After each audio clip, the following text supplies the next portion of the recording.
Thanks, Pat Brooks. I used it this week.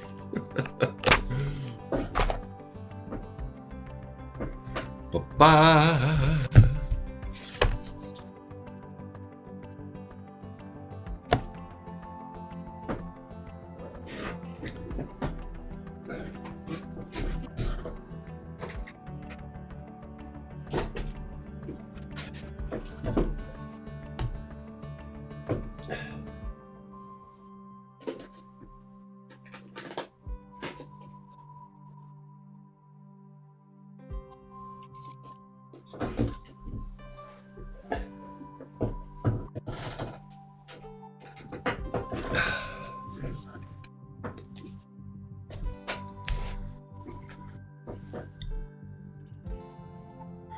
Top of the morning to you people. Roo here, be with you in just a second. Give some folks some time to catch up here as I sort out all this dump load that I did from my travels. Just dumped all the pens and papers here on my desk. And great to be back in my own studio. Fun to be on the road, but I'm glad to be home. Kind of fun to be on the road. Yeah.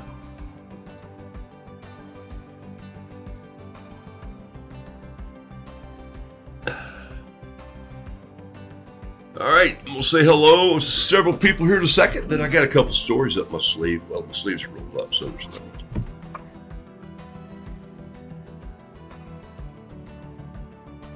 We're about 27 seconds away from this piece of music stopping, and I'll just let it run out. Have a sip of tea.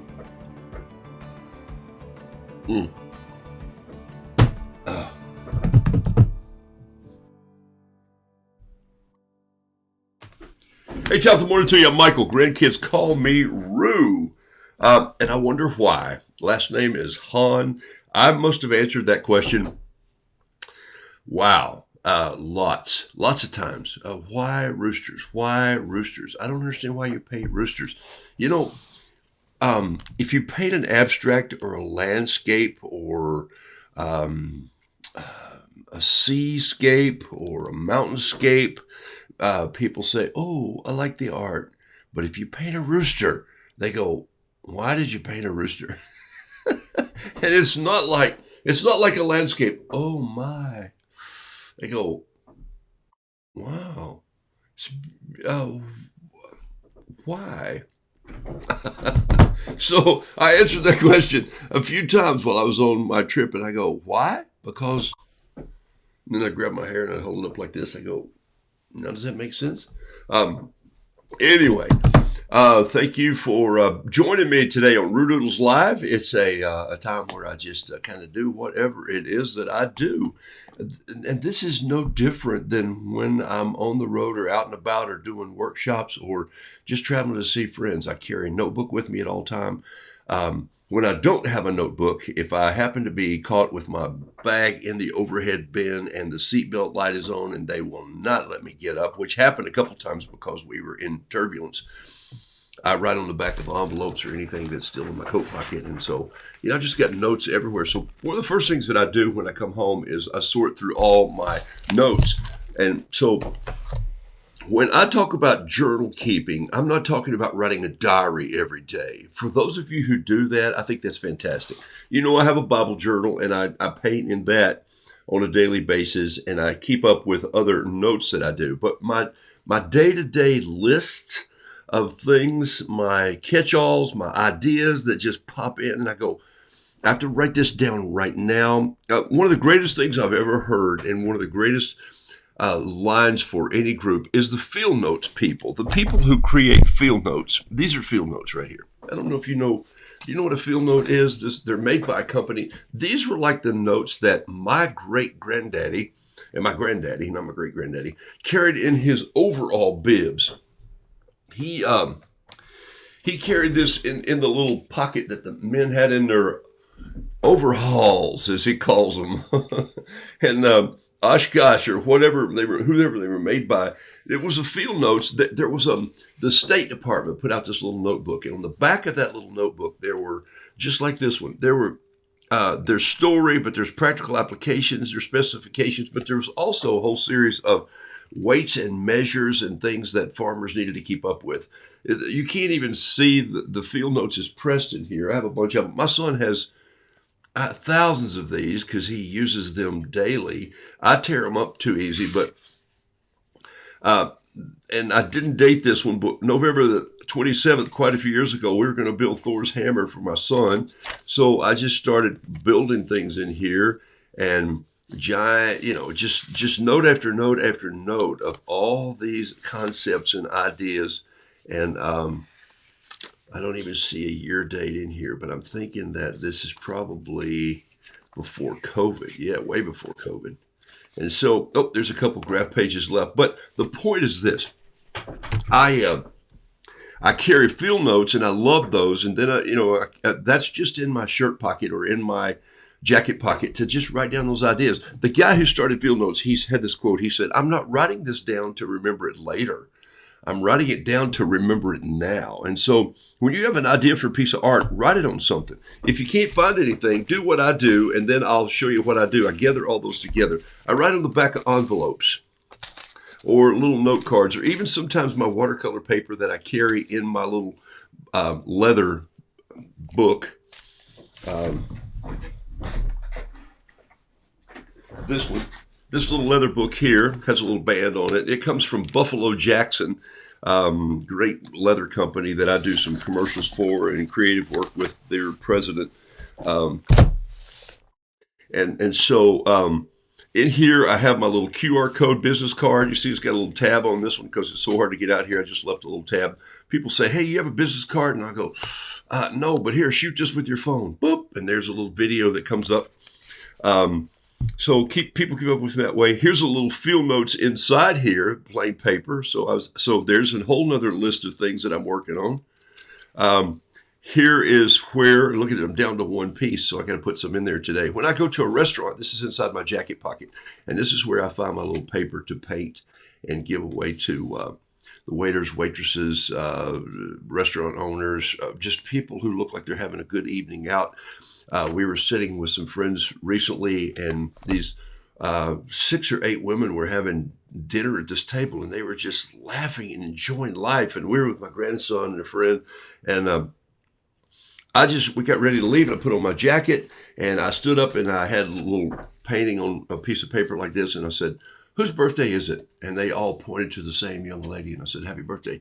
And I usually just painted an original to leave somewhere, and she was like, "What?" And so I still do that. So sometimes I write on this paper, but I take notes on everything. Please do that if you're thinking like an artist. Don't dilly-dally, okay? Write things down. I'm going to go through some of my notes while I was traveling, and then we're going to paint a couple things this morning. Thanks for being on the show.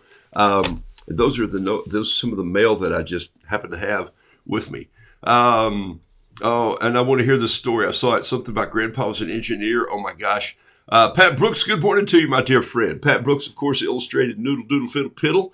And I'm going to use little pieces of Noodle Doodle Fiddle Piddle just as I do 857. And 857, Rue 857 this next year is going to just be 8-minute and 57-minute pieces, 8 minutes and 57-second pieces that I'm going to throw out on the web, YouTube. Just some of the things that I do on this show, just shorter versions so you can share them with your friends and family and kids and grandkids. There is a need, hear me out, people. There is a need for people to pick up the pen, pick up the paintbrush, and contemplate and just be creative. Contemplate is my word this year. And, sometimes I've worked for people and they say, "I think you contemplate too much. We'd like for you to work more." But that's my word. Maybe it's because my life is shorter than it's ever been. But maybe also it's because I want to go a little deeper than I've ever been, just with the whole purpose of life and what's going on. And so for me, as I talk with younger people, and now they're easy to find, I want to go, what's the race? You act like there's a tape that you have to break and take home a little trophy at the end of every day. And I don't know if that's the thing. I've got a quote that I hope I can share. I'll remember to share with you later today. It's in this little book that Pat sent me. It was a blank book she sent me. It had roosters on it, but I wrote it down in here, and I'm gonna mark it right here. Hold on one second.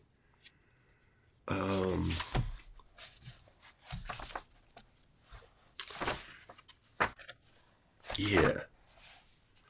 No. Yes. There it is right there. I'm going to put that right there, and that'll remind me to do that in just a second. So let me say hello. So Pat, hello. Thank you for your creative talents. Gene Anthalzer, Alice Durham, always love to have you on the show. Denise Albright, Exeter, California. Well, I was out there somewhere. I did fly to John Wayne Airport, but it was like, catch this plane quickly, get to Dallas, and we literally took the Skylink, and when we got to walked to the gate, or hustled, I didn't run, I'm contemplating these, they were calling the group number, so we boarded and flew right on in. Wow. Happy frigid Saturday. Laura Stanley Handelmeyer Henderson says, yes, it'll freeze the handle out of the hammer today. It's going to be 6 in the mountains on Wednesday when I'm up there. Yeah. Jennifer Yentz, good morning to you. June Jones, always good to be with you. I had safe travels. Thank you very much. Marie Pikert, thank you for being on the show. Young Life Conference, Denise. Yes, what a great way. It was fabulous. In fact, I got a little video to show you from that. Just a little clip. From Bird Island, it's always dangerous wind chills. 45 below. Stay in and hold a paintbrush, a warm paintbrush. Maybe you have to heat up your paint in the oven. Linda, that's cold.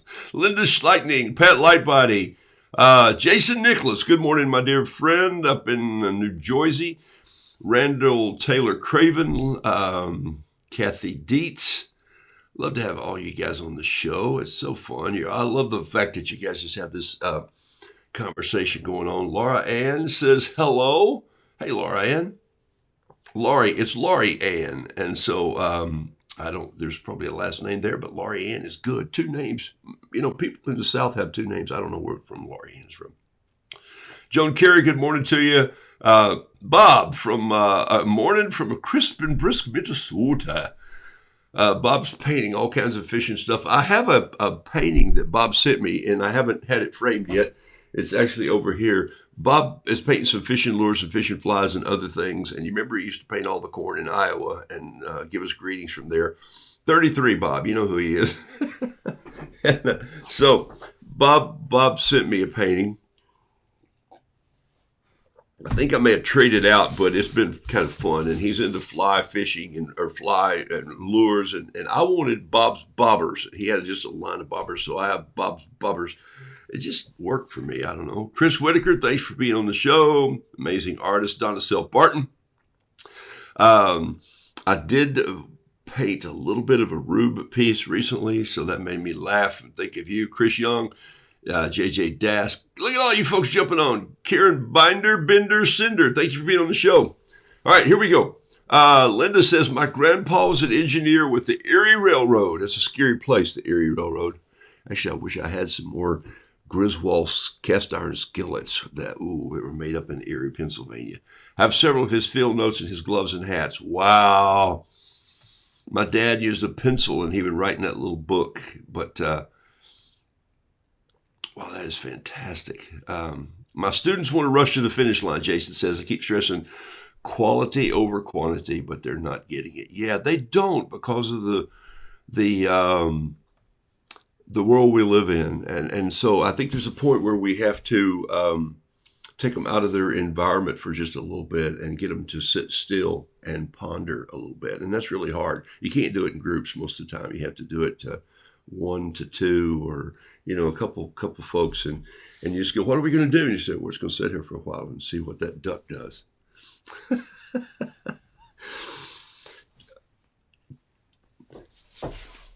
Silent Cal, they called him. Calvin Coolidge. He's one of the quietest presidents we ever had.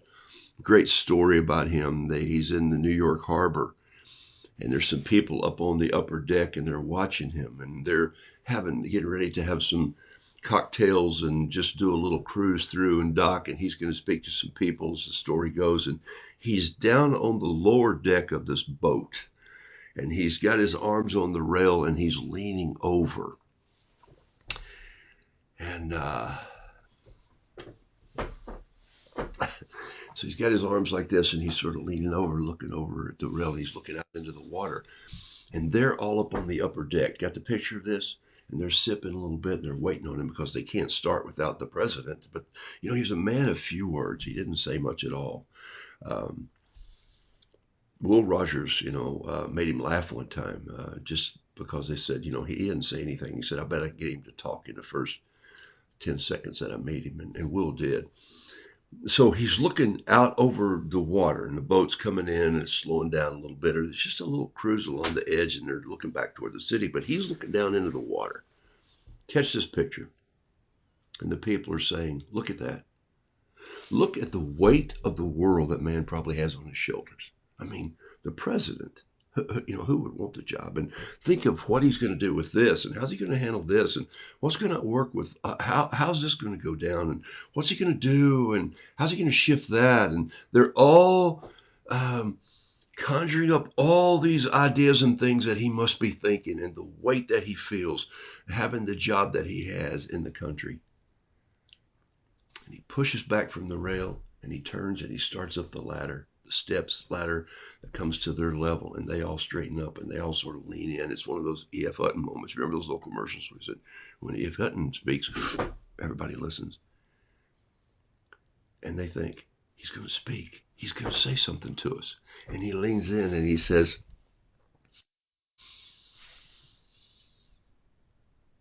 there's a seagull over there. I think he's dead. I've been watching him for 20 minutes. I love contemplation. He never followed out, as the story goes. The anecdote that you hear, the tale never goes more than that. They all just went, oh my gosh, But to him, it was like maybe he was saying life is short. Maybe he was saying little things need help. Who knows? You could probably write an essay on what he didn't say that they thought he said. The point is, in that moment of silence and contemplation, he just turned the whole thing on its head. I do that sometimes when I think like an artist. When we had a breakout session at the conference where we were, and they had people signed up to do small paintings. And this happened to be painting through scripture, which I thought, that's kind of fun, because ironically, 4 years ago when I was at this conference in Orlando, one of the gifts they gave to us were the small Bibles in a little box like this that we brought home, and I didn't know what to do with for 2 months. But in March, before I went live on this show, I opened up the book of Matthew, and I thought I should start. That's a new one I bought for a friend of mine. Hold it, I got it here somewhere. Here it is. Here's the other one.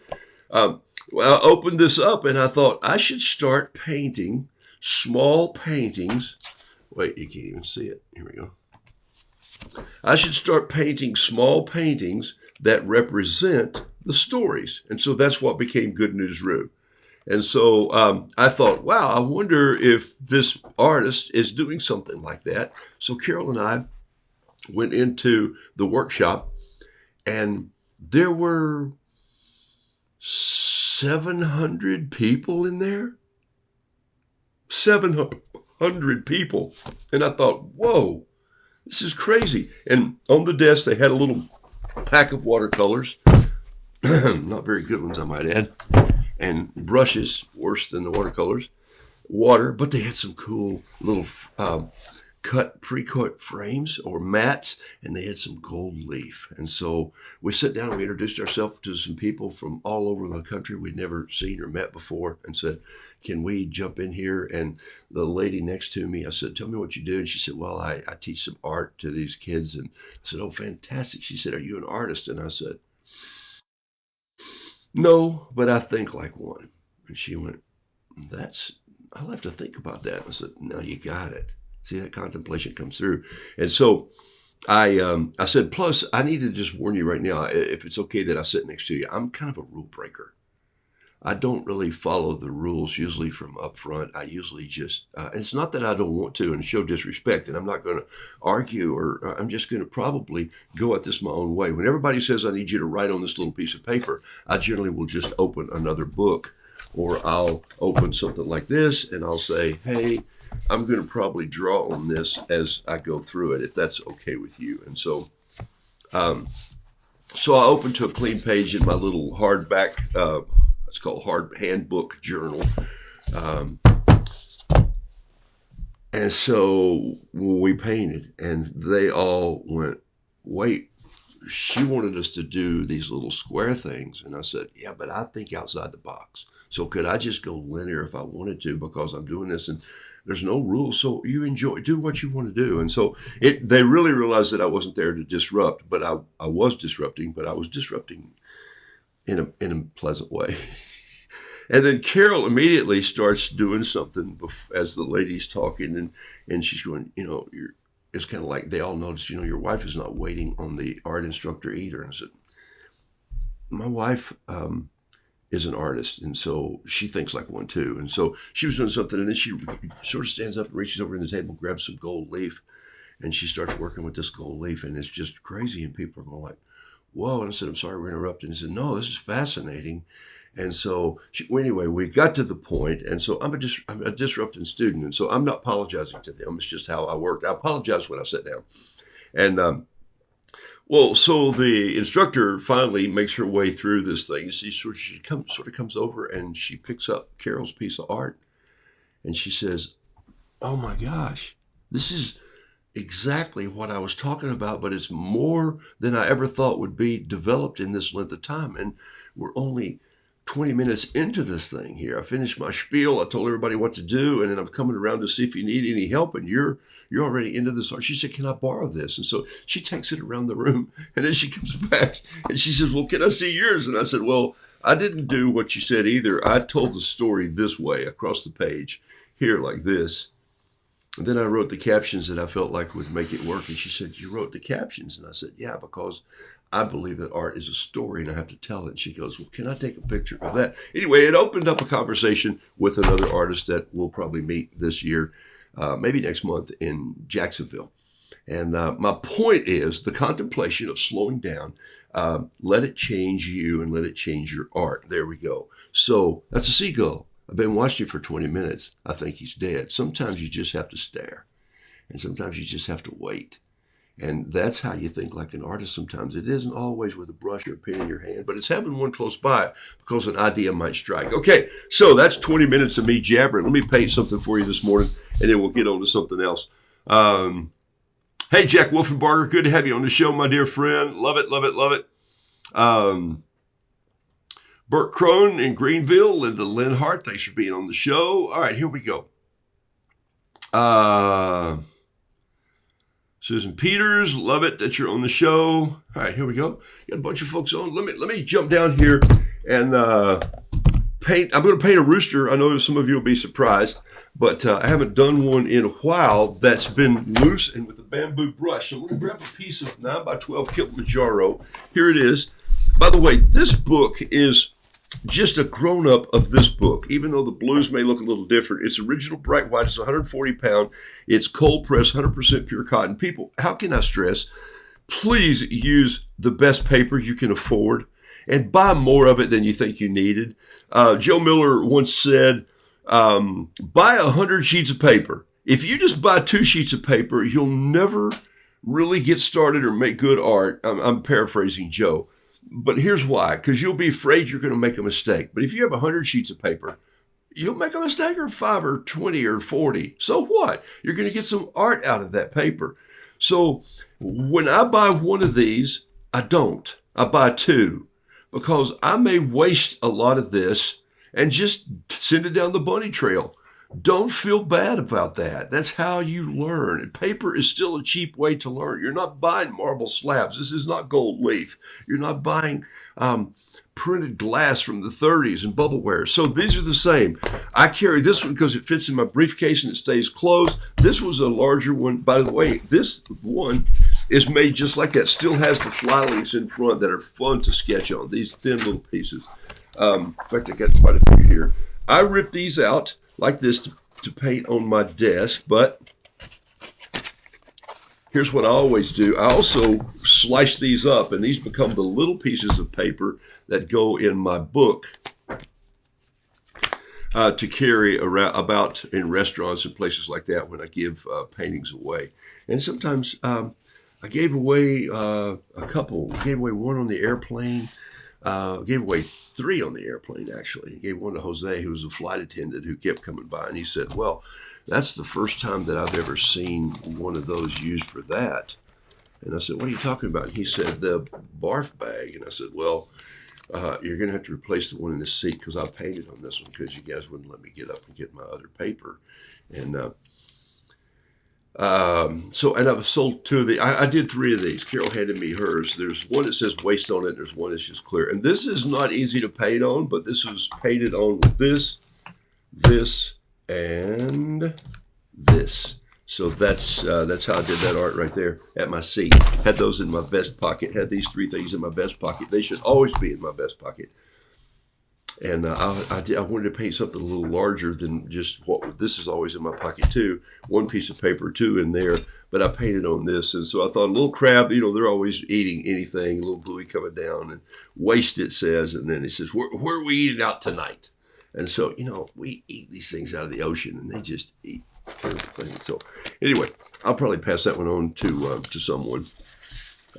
In fact, if someone would like to have this painting right here from 25,000 feet on my way to Dallas. Yeah, I painted this one on my way to Dallas.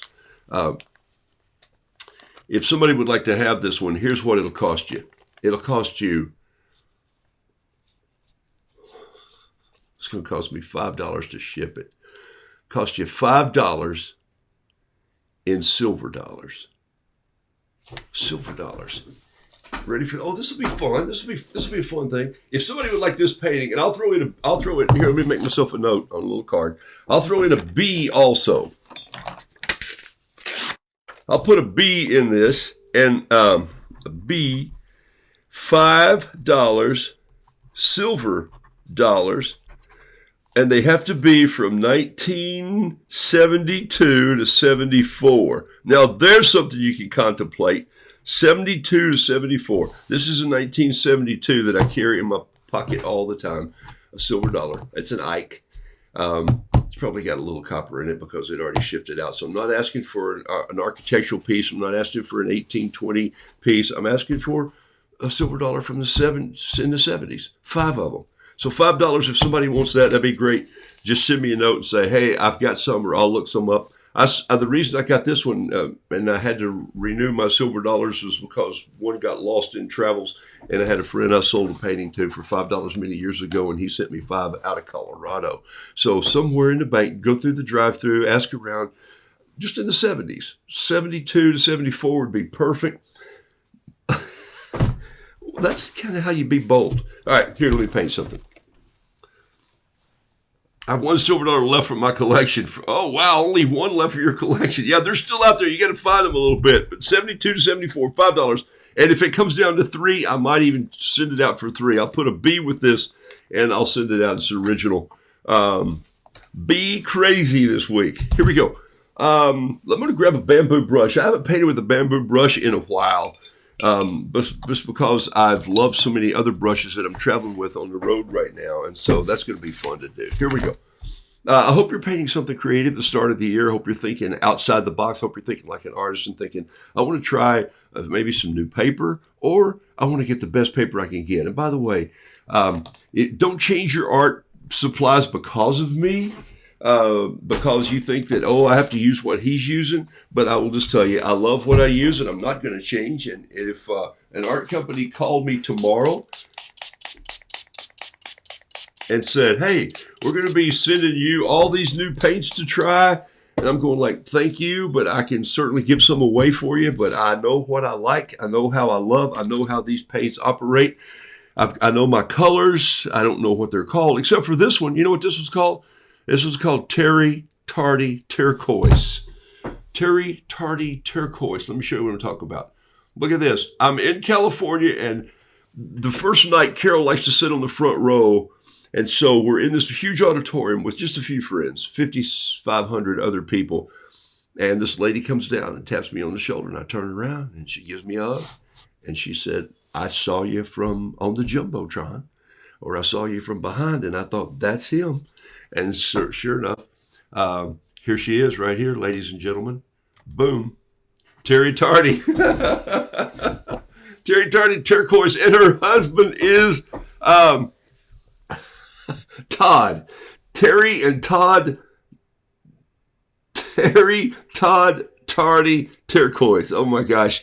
If they lived in Texas, we would have had a royal flush. Anyway, Terry has been was on the show and still is. Sometimes pops in for years. Terry, if you're on today, blessings. Good to see you and Todd there and be a part of this conference we were part of. But they're part of the Young Life Ministry. She is moving to a different place. She and Todd moving to a different place, and she's building a studio for her pottery. And that's her first love, and she's going back to it. That's part of her style. That's who she is. Still sketchy, but going deep into the pottery. So that's great. So Carol shot this just real quickly. Piece of art behind us there inside the Hilton in Anaheim, California. So that's where that picture came from. All right. All right, so there's Terry Tardy Turquoise. I love that. Hey, I'm gonna just get a little wild here today. I'm gonna grab my Pilot pen, and I'm going to paint just a laid back roux here, just kind of like this. My roux that looks like it's New Year, and I'm starting to argue with the fence post. I love this roux. He's one of my favorites. He's walking in to a fight. He knows he is. Sometimes we approach. We have to approach the new year kind of like boldly and say, look at it, love it, and embrace it. And so there's going to be, I'm going to change to is this a 7 or a 5? I need a 7. I have a 7 here. I want some bold lines underneath him. So my hash marks are going to be here. Put on a little music here in just a second and give this a roll. I haven't painted one of these roux with liquid ink in months, it seems like. And so I'm just going to put a little eye right there. Going to grab some liquid ink after I wet all that, but I'll use that as other ink. Stick my head in the camera here. These are my liquid watercolors. Remember for almost 2 years, I only used 3 colors. I painted with Gamboge, Joe's Red, and ultramarine blue. I did that. And so all the colors are there. All of you who had art class, I didn't. And so this was my training. So for about 2 years when I first started painting, I only had 3 tubes of paint, and it was these 3 colors right here. And I would just mix everything on the painting, and it worked. And then I got lazy, and I started going after some browns and greens that I didn't want to dilly-dally with. And then I wanted to rush a little more. But sometimes I'm just back to doing it kind of the simple way. So let's see here. This will all to happen. I'm going to use probably 4 colors today, 5 colors. I'm going to use a titanium black also. So I'm using Hydrus, Dr. P.H. Martin's Hydrus White, Gamboge, Permanent Red, and Ultramarine Blue. And this is probably Carbon Black. Yeah. All right, so there they are, and let's go from here. Roux typically has watercolor in there. I don't know what that is. What's in the Altoid case? Yeah, sorry. Oh, for those of you, if you didn't know, here it is. Is there paint in the Altoids? Gene, yes, there's always paint in the Altoid box. And these are hard to come by now. They've quit making this little round box. I have one more that's still in the plastic with the Altoids in it that my son gave me recently because I lost one in Jekyll Island, Georgia. So he had this one, look, still wrapped in plastic. And so I have that one now. But I have, because if I'm not mistaken, my friend Tissy Chambers sent me this one. And I've got paint in it also, and it's a little mint box by Bob Ross. And so, Tissy, I've loaded this one up too. Sometimes if, but that's what's in here. So with this, I can do, this was done on the plane with this. And I gave Jose a little bee, and it said, of course we're flying. And he said, I'm framing this. And I said, as you should when an artist gives you a painting. And he said, and then I said, you should buy a nice frame. Jose, buy a nice frame because the art didn't cost you anything. And I handed it to him. And he looks at me and he goes, I have standards. And we just laughed. And people are looking at us like, hey, could the guy roll the cart on by you and quit talking? And I'm going like, man, Jose, I found a new friend. Anyway, it's really fun. Really fun. All right. So, Gene, there is paint in the Altoid box. That's where I keep it, man. And everybody wants to know where I bought this. Oh, where'd you buy that little pack of paints? And I go, people, get a grip. These are half pans. I buy those on Amazon, and then I fill them up with my American Journey paints from Joe Miller, Cheap Joe's Art Stuff, and that's what I use. So here we go, a little music to paint by. Why don't we find something fun here? Let's see. Well, something we haven't played in a long time. Where would it be? Here it is. Here we go. Ready for this?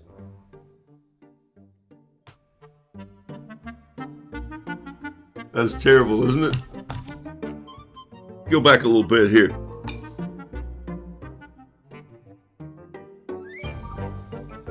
I found out how to paint loose. Yep, here's what you do.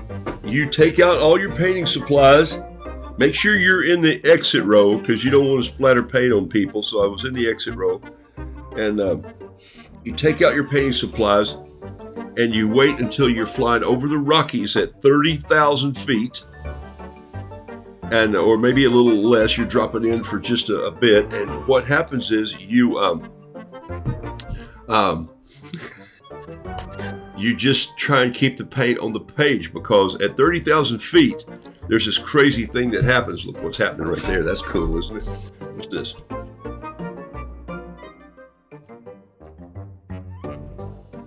Watercolor's tough, isn't it? Okay, you got to just let it let the paint follow the water. Oh, it's called watercolor for a reason, I always say, especially at 857. I'm going to stress this point. I just don't like watercolor. It's so scary. Bumped into a lot of people who said that. How can it be scary? It's just water.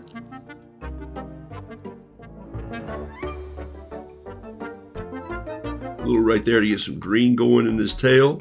There's those three colors coming through. A little red in here. Painting with an eyedropper. That's pretty cool, isn't it? They call those eyedroppers anymore? I don't think so. But a little spot of red in here too, just to get some orange going. All right, now we grab this bamboo brush. This is a Yasutoma brush. It's a number 2. Well, actually, it's worn off, but I can promise you, maybe a 3 now that I've said that.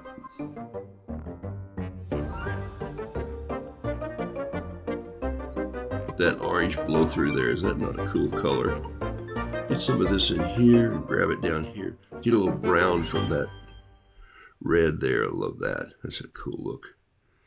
Man, this is such a fun way. So you're flying at 25,000 feet over the Rockies. The plane is just doing this. And so you realize, oh my gosh, my brush. I'm going like, and people say, oh, I love how loose you painted this. I go, you have no idea what I was going through. There's one point where I reached, that's what made me think of the air sickness bag. And then by the time I got those down, I was painting on a small piece of paper, and I couldn't even really get the paper to hold still. And so that's kind of how, I thought, I haven't painted on one of these in a long time. I painted one when I went to France, and it was kind of fun to paint on one of the air sickness bags. And so I just did that. And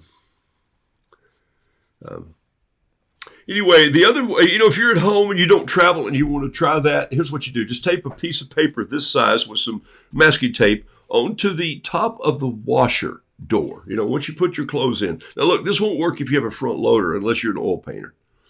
But if you're a watercolor artist, just tape this down on the door and wait until the spin cycle. Have everything ready to go, and then just start painting when it starts spinning. I think you probably like some of your results. You go, I just couldn't be loose enough until I moved to the washer. Look at what happens with this paint when you put water in there. Just let it do what it does. Come on, people. This is so fun. I would do this 20 times a day if I could sit here and contemplate. I might. It's so cold outside. I got my work done outside yesterday. I came back home after high winds and cleaned up the yard and, swept up squirrel's nest. Good gosh, I'm telling you, I'm about ready to start eating squirrel again and get rid of them because they're driving us batty here. And so, all right, here we go. Good wintertime squirrel gravy. That might be good. All right. Are you close enough on that you can see what I got going? Let me see here. Let me come in on this just a little bit here and get a better focus for you. That's not too shabby right there. I'm squeezing in. See how small the space is? One of the things we'll talk about again, like I've done in my workshops in 857, is I bump into people that say, well, I just wish I had time to do watercolor. You're on this planet. You got as much time as I do. I have as much time as you. You just think you're busier than you are. Slow down. Just slow down. I'm meeting with some gentlemen, younger men right now, on some things just in life. And one of the things we talk about is pace. Just pace yourself differently. You can do that. Hang out with your family more. Let me share this quote with you from this guy who spoke at the conference. Ready for this? Listen to this while this dries for a second, and I'm going to show you what I'm going to do with it. The main thing that you get out of life, whoa, that's worth writing down. The main thing that you get out of life is what you become.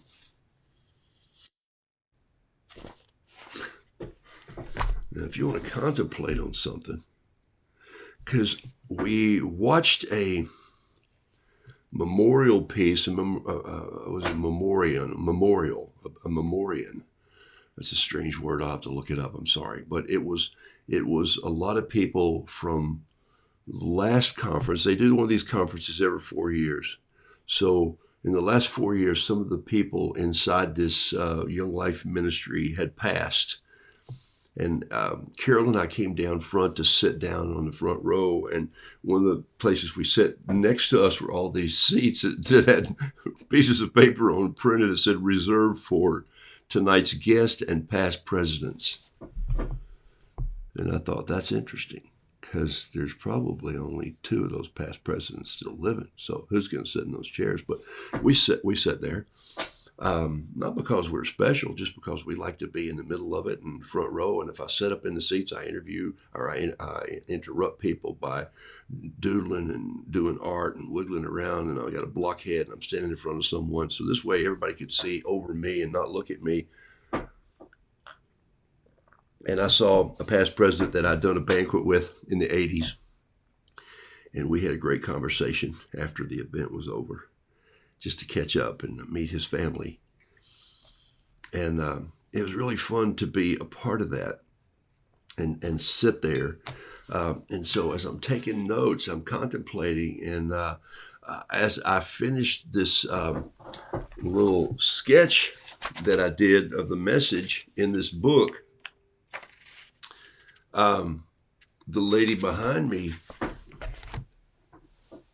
said, "Excuse me, sir." And I turned around. It was a young couple. And she said, would you mind showing me how you were taking notes during the message? And I said,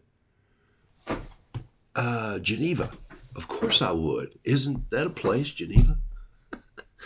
And so she smiled and she said, yes. And she had under her arm, as she and her husband stood there, this huge 8x11 250-page sketch journal with a ring binder. I mean, it was like, and I'm going like, whoa, looks like you came prepared. And she said, I've got to get back to art. And I said, get back to it. So did you run off and leave it? Or did it run off and leave you? Is kind of how my head went through that and as I thought about it. And so we were having to go because it was time to exit the building.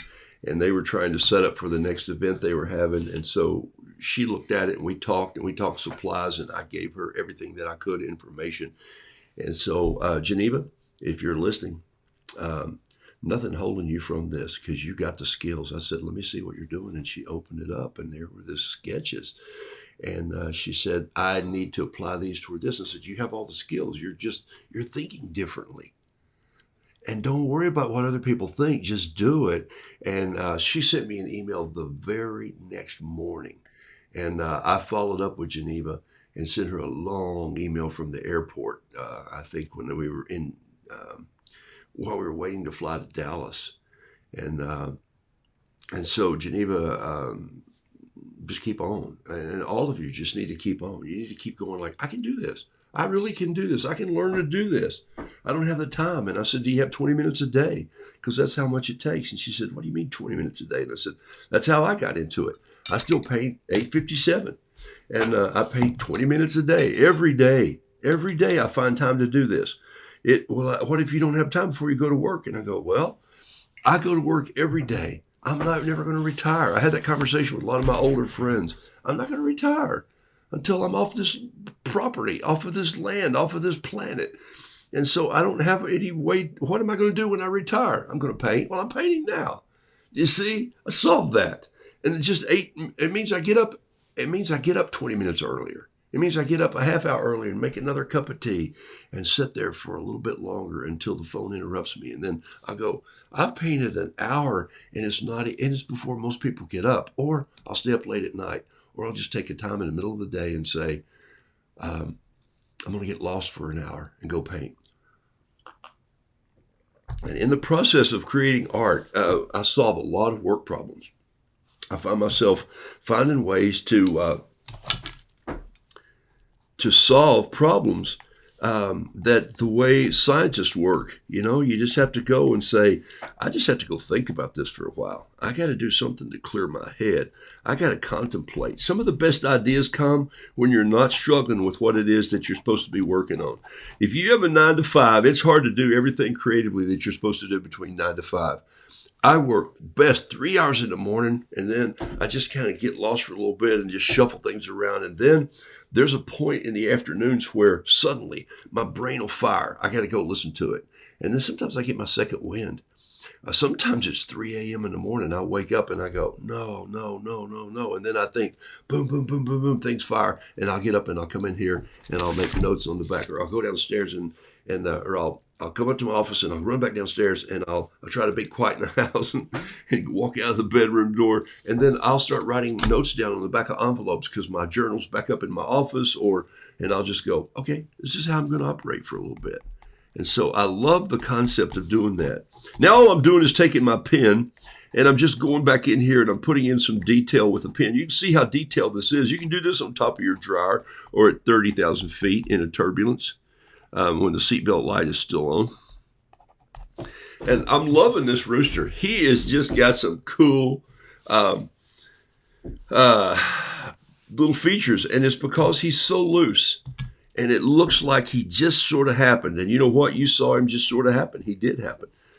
The colors are rich. The paper is good. It's got a little bit of a warble in it. I put a lot of water in here because you can still see it fumato or clouding out or mushrooming out right here. I love that. A little bit of white in there. I don't even think I used the black, and I'm not going to. I may just let this pen come in and do some black right in here. Let me get another pen. Let's see if I can find a pen that'll bleed in there.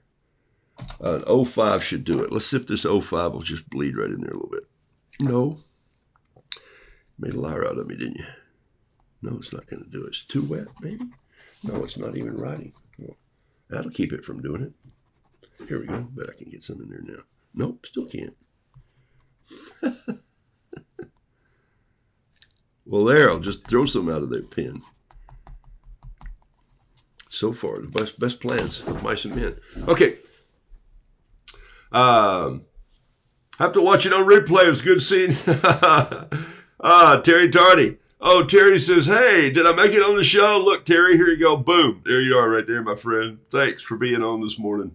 People appreciate Terry Tardy Turquoise. I told her that, I told Joe Miller one time before he died, if I ever have my own paints, it's going to be, I'm going to name them, I've got to call it Terry Tardy Turquoise, but I will also, just name them after the rooster. So why do I paint roosters? That was the big question that I had to answer the most. All right. How fun is that? I'm going to do a bee, and I'm going to show you what I did a lot of times in restaurants. I'm going to leave this, and I'm going to come in and paint something else with it. I'm going to splatter it. I'm going to sign it. And why am I going to splatter it? Just because it needs a little more messiness to it. I'm just going to, there's my pen now. It's writing. It's drying out a little bit. See that? I love that. I'm going to put some little detail right in here, just those little under feathers. And you see those? I'm just dropping them in right there. I love how this comes out. I'm going to put some little foibles and warts and, and follicles and all sorts of little storytelling words, and I'm going to hang in there like that. I like that foot's kind of just what it is. It's not perfect. It's just perfect. Don't you love it when you say stuff like that and you're like, what is he talking about? Who is that guy?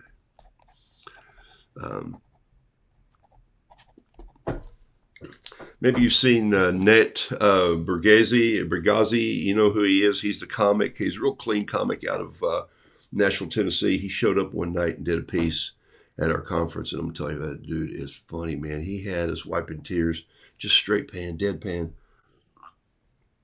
So funny.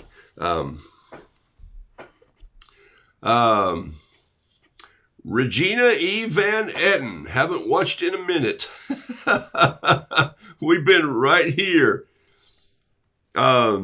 He's going to pieces. He said, all right. Great bright colors from this. Here. All right. So I pulled out something I was going to write on for you this morning. Let me show you what I did. I did paint another one of these while I was on the airplane. And when the turbulence wasn't going on. I painted this lobster. This was when the turbulence was happening. Meet me in the lob atrium. And then I did paint another one of these because it just makes me laugh when I'm painting roosters. And I used to do a lot of consulting work for the YMCA. Haven't worked for them in 10 years in any consultant because they didn't like how I consulted. But it's fun to stay at the YM and then stop singing Bobby's in the Trap. There's just something that makes that funny to me. And this little thing I painted, it's just the way life is. You see this little cartoon, the trees bent over. This is me as a kid. We'd bend over trees and try and ride them down, climb them up and jump out and try to ride them down to the ground. And it's just the way life is. He might clear the old barn, but there's a mean bull in that field.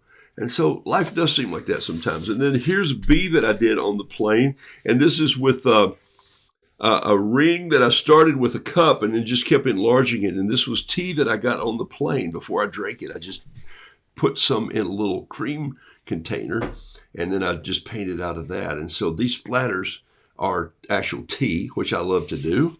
And I think I cut a painting out of here yesterday and sold it this week. The Roodoodles, I did that one. And then here's my little verse that I did. The sower went out and some seed fell on the soil and the path, and the birds ate it. And then some fell on decent soil, but it fell on rocks. It sprouted up, but it didn't. It died, and then the thorns, and then some grew. He who has ears, let him hear, but he who has corn, let him eat. That's the RSV, the Revised Southern Version. All right. So, and I was looking for something that I put over here, and I can't find it. Oh, I know what I did with it. Here it is right here. Okay. So the hotel has a bar, so a lot of people would meet in the bar in the evenings and just say hi to one another. I'm going to put this on the floor. Hold on. Boom. And so I always go and say, hey, can I get a couple of those little bar coasters? I do these here at Bricktops too. I sit at the bar. I don't drink, but I just don't even like the smell of it. I drink tea with no ice, and or water with lemon, no ice. I don't do ice. It's cold enough. So they throw me some of these over, but I love painting on these. They're cardboard, and they're not easy to do watercolor on, so you got to be careful how much you use. But it's kind of a fun way to paint. So handle the watercolor easy. Sometimes I'll paint with a larger pen. Sometimes I'll just use this is a number 3, see if it's painting. Yeah, it is, or writing. This is a number 3 Preppy pen. That's, the ink that's used in this Preppy pen is ceramic ink, or carbon ink. There it is right there. So I'll just do a simple little bee like this. So here's he comes down, it comes in. His bum is not his bumblebee. He's not a bumblebee, but his bum is not too sharp. It's a little less than sharp. And then here we go. Here's his little eyes. He's a little more, I got a little carried away there, but it'll work. We'll do his legs up here just like this. And remember, his legs are, segmented. So they're like this. They're not like people legs. We want to draw bees' legs like people legs. Why do we want to do that? We, as in all of us. And then just let these legs hang down a little bit in here. Sometimes you can turn them up that way. I'm going to let these come down. Segment these just a little more. Let them drop down by the sides like this. You see what I'm doing there? You see that coming in? Some of you draw great bees. I know that Pat has a cartoon bee that she put in my book that I love. And Denise Albright has some bees that just are great storytellers. They're very animated. Mine are a cross between very whimsical and just loose, my style of watercolor. And if you haven't discovered what your style is yet, I want you to work hard at finding that this year. I'm going to grab just a simple brush here, a number 3 American Journey interlock nylon. That's all I need for this. And I'm going to come in here and I'm just going to wet this and just take some of this. Look, that pen literally soaked all that ink up, and you can't even, you're not even going to get much of a bleed from that the paper did. So it's fascinating how that kind of works. And I'm just going to take some of this and drop it in here. Notice that I took a paper towel, I wet my brush, and I wiped a little of the color out because I wanted this color to be lighter. Why did I want that? Because I'm going to touch this with a little bit of orange. See that? And I didn't want it as dark as I had done the middle section here. So the cool thing about this is this is like painting on wood with watercolor.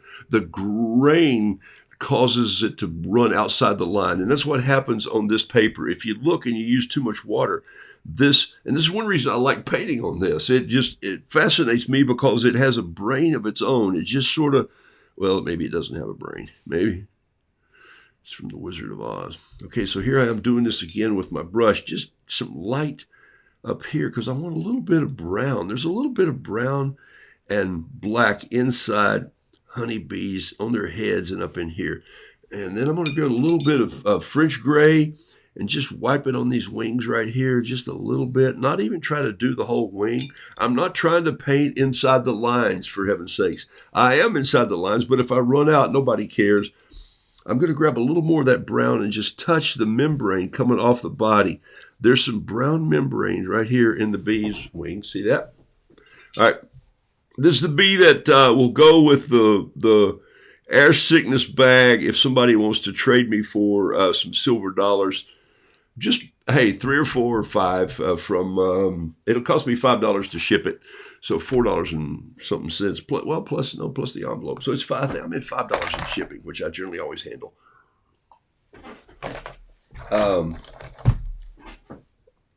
Nobody's complaining. I'm not. I'm just saying, send me $5 silver dollars. Okay, so what happens there is that's a bee, and that took me I see your tiny paintings as your style. Yeah, most of the tiny paintings, Jason, are my style because they are quick and they're informative and they are easy to pass off to people. And somebody has something that I'm going to tell you something about them. And this sounds like I'm bragging, but I'm not. But I can tell you people who've had my paintings hanging for a dozen years in their house. A lady came up to me 2 weeks ago and said, I have your rooster framed and in my kitchen next to my cabinets. And I said, when did I give you a painting? And she said, oh, we were at so-and-so's house for a Christmas party. And I said, I want to get one of your paintings. And before we left, you'd gone and sat down and painted a little rooster, and you handed it to me. And I said, I don't remember that. And she said, I do. And I said, well, thank you. I'm flattered by that. And so those are the sort of things that I just love for stories to happen and take place. And so that can happen if you pay attention to those people around you. And then guess what? People come in her house and she sees, and they see that and they go, oh, what is this little rooster? You know about Roo. Nope. Let me tell you about Roo. He's not all there in a good way. And so it's kind of a fun thing. You know, Roo just does his own deal. He get right with himself, as we say in the South. Okay, so what I would do now to change this is I'd put a little bit of, watch this. I got 5 minutes here. I'm going to take this little template right here. Look at that. It's a piece of steel that's cut like, you didn't know I had that, did you? Let's see if I can show you how I do this real quickly. This might work. This is what color? I don't know. It's a watercolor pencil. Oh, here's one right here. This will work perfectly. digging in here. I wasn't going to do this. Here's a little watercolor pencil. Watch this. I'm just going to grab this little watercolor pencil, and we'll come in right here, and I'm just going to make some, I'm just going to trace some of this out right here.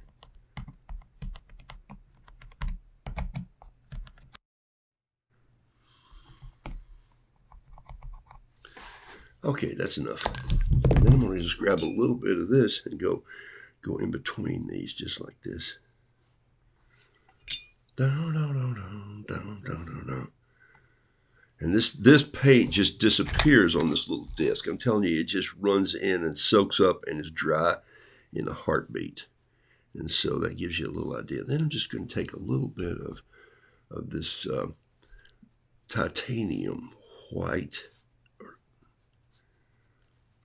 and just put some in there like that. I need a little shot of blue right up in here, just like this, just a tad. A little more water with that blue, just right here. That's perfect. Just kind of come in around this wing. Some on the wing, some on this wing, on this side. And then we need a little bit of yellow and orange splatter. Just kind of come in here like this. And I'll sign that, and that bee's ready to go. There it is. Okay, boom. So that's part of the trade. Here's my trade. Let me know send me an email at roodoodles@gmail.com if you want to trade me that. I'll post this painting today on the auction block, a big old Roo. I'm going to sign him and create what's happening over here in the ground. And I have an idea that I'm going to put in there right now. Okay.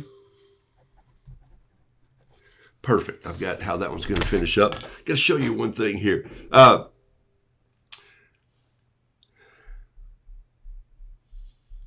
Here we go. Let me show you something that blew my mind. When you sit on the front row, what happens? I had my camera, I had my phone, didn't have a camera, and I shot this. I want you to see it just real quickly here with about 45 seconds to go. This is a song that was done at the conference, but the man that we wanted to talk to was this guy here. And so take a look at this. He's a cello player. This cello is carbon fiber. And so here we go. Ready?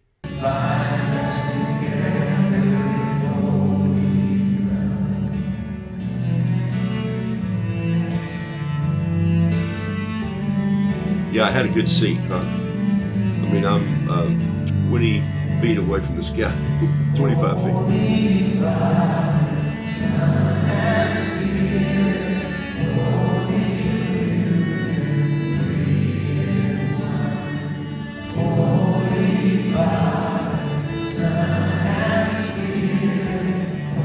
Just one more time, let's this cello right here, then I'm going to stay by.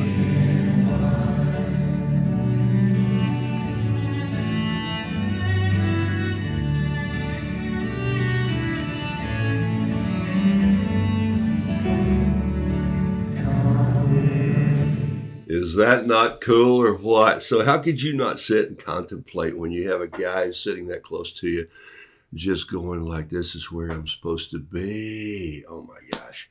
Hey, think like an artist. Share your work. Sell your work, for heaven's sakes. Good night. Get your work out there. Communicate. Come up with a storyline and paint it. And think about this. Why do you paint what you paint? I can name that for some of you. I can do it. I can do it, and I've done it before. And I'm just going to take a clip of people that I know their work real fast. Chris Whitaker, June Jones. I think of Denise Albright paints dogs. Pat can do anything that's tied with words. One of her strengths is words and calligraphy and composite pieces. And so I see that. That's her style. That's who she is. That's how she thinks, I bet. And we've never met in person. Jason is an architect. So you're going to see these buildings that have random scratches and perspectives and pieces that you put in. And so that is part of your style. Don't fight it. Go with it, but be willing to push the edge a little bit as you think like an artist. And that's what I do here. You know, be willing to take the piece of paper and sit there and contemplate for a minute and go. It's ironic that we eat shrimp and crab, and they're the ones who just live off of waste on the bottom of the ocean. Kind of makes you want to be a vegan, doesn't it? Anyway, but it's also ironic that what these guys collect in their travels around is becomes honey that I sweeten my tea with. Think like an artist. Take notes like crazy. Contemplate. And find yourself 20 minutes this year to just paint somewhere and practice your craft over and over and over. By the way, this is B number 1257. Gave away the others on the plane and in restaurants and the hotel lobby, and painted a lot of little bees for people and some short roosters on little cards. Blessings to you all. Love having you on the show. Why would you want to be creative? Because you were created. I'm out of here like a herd of turtles. See you next time. Go find some more of my chapstick after being out in that dry land of California.